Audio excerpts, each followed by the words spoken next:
नमस्ते दोस्तों, आप सभी का हाइपर क्वेस्ट के एपिसोड नंबर 13 के पार्ट 2 में स्वागत है। दोस्तों, पहले एपिसोड में हमने संस्कृत के ऐसे श्लोक और ऐसी पंक्तियां देखी थी जो केवल एक अक्षर या दो अक्षर की बनी हुई थी।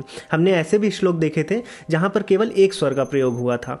दोस्तों, आज इस एपिसोड में हम लोग शाब्दिक अलंकारों से आगे जाएंगे और ऐसी पंक्तियां और ऐसे श्लोक देखेंगे जिनमें छुपे हुए ज्यामितीय स्ट्रक्चर, सिमेट्री और रहस्यों को जानकर आप सभी दंग रह जाएंगे। और दोस्तों, वीडियो के अंत में मैं दो श्लोक ऐसे बताने वाला हूं जिनमें छुपे हुए रहस्यों को देखने के बाद आप सभी को यह समझ में आ जाएगा कि ये सब सामान्य इंसान के बस की बात नहीं है।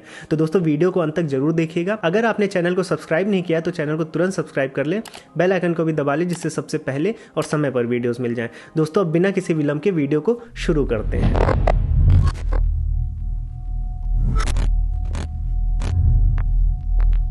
दोस्तों, हमने पिछले पार्ट में महाकवि माघ जी की और उनके द्वारा लिखे गए महाकाव्य शिशुपाल वध की बात की थी। हमने देखा था कि शिशुपाल वध के 19वें सर्ग में कैसे महाकवि माघ जी ने अपनी जो संस्कृत काव्य की जादूगरी है उसको प्रदर्शित किया था, और जहां एक तरफ उन्होंने अपने कई श्लोकों को अक्षरों की सीमाओं में, व्याकरणों की सीमाओं में बुना था, वहीं दूसरी तरफ उन्होंने कई श्लोकों को ज्योमेट्रिकल सिमेट्री में भी बांधा है। तो दोस्तों, सबसे पहले हम एक ऐसे सिमेट्रिकल पैटर्न की बात करेंगे जिसको संस्कृत में सर्वतोभद्र बोला जाता है। सर्वतोभद्र का मतलब होता है जो हर तरफ से समान हो, जिसको किसी भी दिशा से देखा जाए तो वो एक ही जैसा दिखे। दोस्तों, ये जो सिमेट्रिकल पैटर्न है सर्वतोभद्र का, ये इसी 19वें सर्ग के 27वें श्लोक में आता है। अब दोस्तों, इस श्लोक के अगर सभी अक्षरों को अलग अलग करके एक टेबल में सुव्यवस्थित किया जाए और उसके बाद इसी श्लोक को उल्टा लिखा जाए और फिर से पुनः इन्हीं अक्षरों को अलग अलग करके एक दूसरी टेबल बनाई जाए और इन दोनों टेबल्स को एक के ऊपर एक रख के जोड़ दिया जाए, तो हमें देखने को मिलेगा कि हम चाहे जिस डायरेक्शन से इस श्लोक को पढ़ें, हमें यही श्लोक देखने को मिलता है।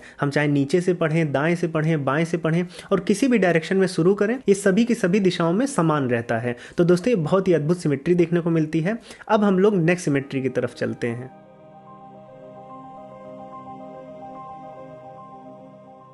दोस्तों, अब इसी श्लोक के आगे 29वें नंबर पे जो श्लोक आता है उसमें जो सिमेट्री देखने को मिलती है उसको बोलते हैं मुरज बंध।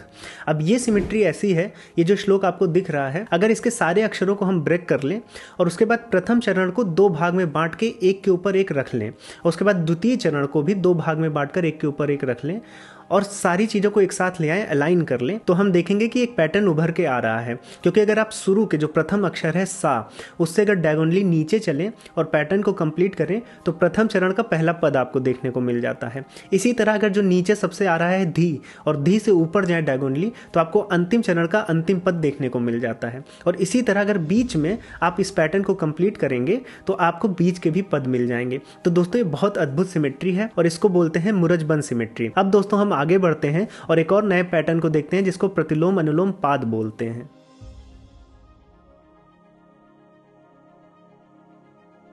अब दोस्तों, शिशुपाल वध के ही 19वें सर्ग के 40वें नंबर के श्लोक में हमें प्रतिलोम अनुलोम पाद देखने को मिलता है। मतलब इस श्लोक का हर एक पद जो है वो पैलिंड्रोम है। पैलिंड्रोम का मतलब होता है ऐसे शब्द या पंक्तियां जिनको आगे से पढ़ें या पीछे से पढ़ें वो एकदम सिमिलर दिखती हैं। जैसे जहाज हो गया, नमन हो गया, डालडा हो गया। हम लोग पहेलियां ऐसे करते थे बचपन में।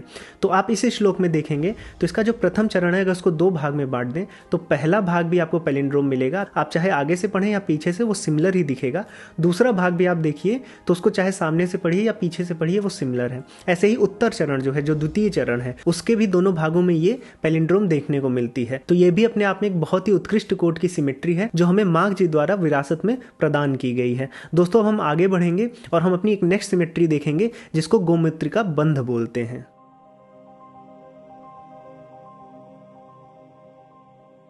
दोस्तों, अगर आगे आने वाले 46वें श्लोक को ध्यान से देखें तो इसमें हमें गोमूत्रिका बंध सिमेट्री देखने को मिलती है। इस श्लोक के अगर अक्षरों को अलग अलग कर दिया जाए, सबको पृथक पृथक रख दिया जाए और लाइनों को एक के ऊपर एक रखा जाए तो हमें देखने को मिलता है कि प्रथम लाइन के अगर प्रथम अक्षर जो कि प्रा है, उससे अगर हम जिगजैग लाइन खींचें आगे की तरफ तो हमें पहली लाइन पुनः मिल जाती है। और ऐसे ही अगर नीचे वाली लाइन का जो प्रथम अक्षर है वा, उससे ऊपर की तरफ एक जिगजैग लाइन आगे की तरफ बढ़ा दें तो हमें द्वितीय लाइन पुनः मिल जाती है। तो ये बहुत ही खूबसूरती की तरह दोनों लाइनें एक दूसरे में गुथी हुई देखने को मिलती हैं। इसी को गोमूत्रिका बंध सिमेट्री बोला जाता है और इसी तरह का एक खूबसूरत पैटर्न हमें आगे भी देखने को मिलता है।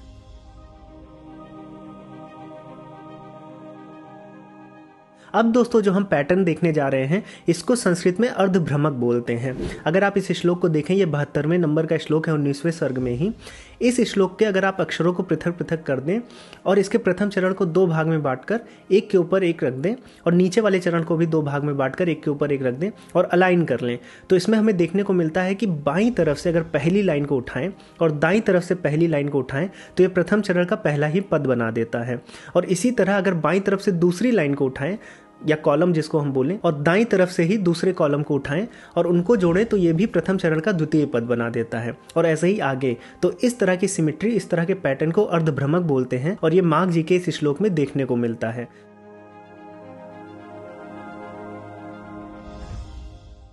अब दोस्तों हम ऐसे पड़ाव पर आ गए हैं जिसका मैंने आपको वादा किया था। अब हम जो 2 श्लोक देखने वाले हैं वो हमारी और आपकी मस्तिष्क की सीमाओं से बाहर हैं। अब इसमें जो पहला श्लोक है ये शिशुपाल वध में ही 19वें सर्ग का 120वां श्लोक है और इस श्लोक में एक चक्रबंध नाम का पैटर्न है। अब ये चक्रबंध पैटर्न क्या होता है? अगर इस श्लोक को देखें तो इसके प्रथम 3 चरणों को, पहली 3 जो लाइनें हैं इनको एक चक्र की भांति हम व्यवस्थित कर सकते हैं और ये बहुत खूबसूरती के साथ र अक्षर के अराउंड सेट हो जाएगा।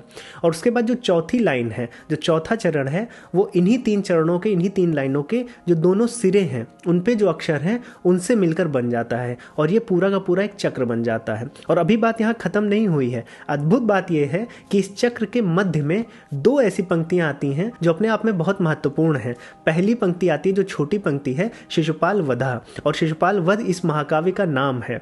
और उसके बाद जो दूसरी पंक्ति आती है वो है माघ काव्य मिदम, मतलब माघ जी ने अपना ही नाम बता दिया है कि ये माघ द्वारा रचित है। तो मुझे नहीं लगता है कि पूरे विश्व में ऐसा कोई राइटर या ऐसा कोई रचनाकार होगा जिसने अपनी रचना का नाम और अपना नाम इस तरह से एक इनकोड करके अपनी ही रचना में समाहित कर दिया हो। तो दोस्तों मैं तो सोच के ही दंग रह जाता हूं कि क्या कौशल और कला रही होगी माघ जी में।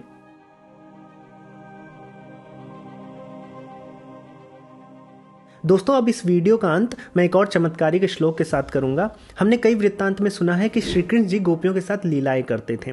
उनमें से एक लघु कथा ऐसी आती है कि नारद जी ने एक बार एक गोपी से पूछ लिया कि क्या श्री कृष्ण जी आपको बहुत परेशान करते हैं, आपको बहुत कष्ट पहुंचाते हैं? तो उनमें से सभी गोपियों ने बोला कि नहीं, श्री कृष्ण जी उनके मन के बहुत करीब हैं और प्रियतम हैं। तो नारद जी ने ऐसे पूछ लिया था कि सबके मन के कितने करीब हैं और किसके सबसे ज्यादा करीब हैं? तो उनमें से गोपियों ने उनको समझाने के लिए क्या किया था कि श्री कृष्ण जी जहाँ खड़े थे उनके चारों ओर एक गोला बना लिया था और उनको बताया था इसी माध्यम से, चूंकि श्री कृष्ण जी केंद्र में खड़े हैं और हम लोग उनके चारों ओर एक गोले में खड़े हैं, इसीलिए श्री कृष्ण जी हम सबके मन से समान दूरी पर हैं। और इसी के संदर्भ में एक श्लोक आता है। अब दोस्तों जो ये श्लोक आप देख रहे होंगे स्क्रीन पर, इस श्लोक में पाई का मान छिपा हुआ है। पाई जिसको हम गणित में पढ़ते हैं 22/7, जैसे कि जब हम एक वृत्त की परिधि निकालते हैं 2πr, तो उसमें जो पाई का मान होता है वो हम गणित में निकालते हैं, गणित में हमको पता है। लेकिन इस श्लोक में भी ये दिया गया है। अगर इस श्लोक को डिकोड करें पाई के मान को निकालने के लिए तो इसके लिए एक श्लोक की और जरूरत पड़ती है जिसको बोलते हैं कटपयादि संख्या। अब कटपयादि संख्या क्या होती हैं? ये प्राचीन काल में जब हम कूटनीति में किसी चीज को इंक्रिप्शन में रखते थे या फिर इनकोड करते थे तो हमने संस्कृत के अक्षरों को एक एक अंक दे दिया था और उसी के संदर्भ में ये श्लोक है कि कादिनव, टादिनव, पादी पंचक, यादी अष्टक और उसके बाद क्ष शून्यम। तो इसका मतलब क्या होता है? कादिनव का मतलब होता है कि का से लेकर आगे के जितने भी 9 अक्षर हैं, का से लेकर आगे बढ़ेंगे उन सबको 1 से 9 तक के अंक दे दिए जाएं। उसके बाद टादी नव, मतलब फिर टा से शुरू करें और फिर 9 अक्षरों को 1 से 9 तक के अंक दे दिए जाएं। फिर पादी पंचक, इसका मतलब यह है कि पा से लेकर जितने भी आगे के 5 अक्षर हैं उनको 1 से 5 के अंक दे दिए जाएं। उसके बाद यादी अष्टक, इसका मतलब यह है कि या से लेकर आगे के जितने भी 8 अक्षर हैं उनको 1 से 8 अंक दे दिए जाएं और फिर शा को 0 दे दिया जाए। तो ये एक हमारे पास अक्षरों को प्रदर्शित करने के लिए अंकों के समूह मिल गए हैं, जैसे कि आज हमें कंप्यूटर प्रणाली में भी देखने को मिलता है। अगर इन्हीं समूहों का प्रयोग करें और इसी श्लोक को जो हमने पहले देखा गोपी भाग्य करके जो श्लोक है उसके सभी अक्षरों को उनके करेस्पॉन्डिंग नंबर से, अंक से रिप्लेस कर दें तो हमें पाई का मान दशमलव के 32 स्थान तक शुद्ध रूप से मिल जाता है, जो कि 3.143159 ऐसे करके आगे हमको पूरा ये मिल जाता है। तो ये भी बहुत अद्भुत है अपने आप में ये श्लोक, जिसने मुझे अचंभित किया और मैंने सोचा कि आपके साथ जरूर शेयर किया जाए। अब दोस्तों ऐसे ही अद्भुत अलंकारों वाले, सिमेट्री वाले, पैटर्न वाले जो श्लोक हैं जितने भी, ये संस्कृत महाकाव्य में बहुत ढेर सारे हैं। इनकी लिस्ट कभी खत्म नहीं होगी। अगर मैं बताते जाऊं तो इस वीडियो का कभी अंत नहीं होने वाला है, पर मेरा उद्देश्य इस सीरीज और इस वीडियो के माध्यम से केवल इतना बताना माना है कि संस्कृत जो भाषा है वो बहुत ही खूबसूरत और बहुत ही गणितीय भाषा है, और इतनी इम्पॉसिबल सी दिखने वाली चीज़ें भी संस्कृत में पॉसिबल हैं। तो दोस्तों आई होप कि आपको इस वीडियो में बहुत ढेर सारी चीज़ें देखने को मिली होंगी, बहुत गर्व महसूस हुआ होगा। अगर आपको वीडियो पसंद आई है तो अपने परिवारजनों में और अपने दोस्तों में जरूर साझा करें। दोस्तों अगर आपने चैनल को सब्सक्राइब नहीं किया है तो जरूर कर लें, क्योंकि हम लोग हर हफ्ते ऐसी भारतीय संस्कृति और विज्ञान पर वीडियोस लाते रहते हैं। दोस्तों अब मैं लूंगा यहीं पर विराम, इस सीरीज को हम लोग यहीं करेंगे अंत। अब नए विषय के साथ मैं आपको मिलूंगा अपनी अगली वीडियो में, तब तक के लिए जय श्री राम।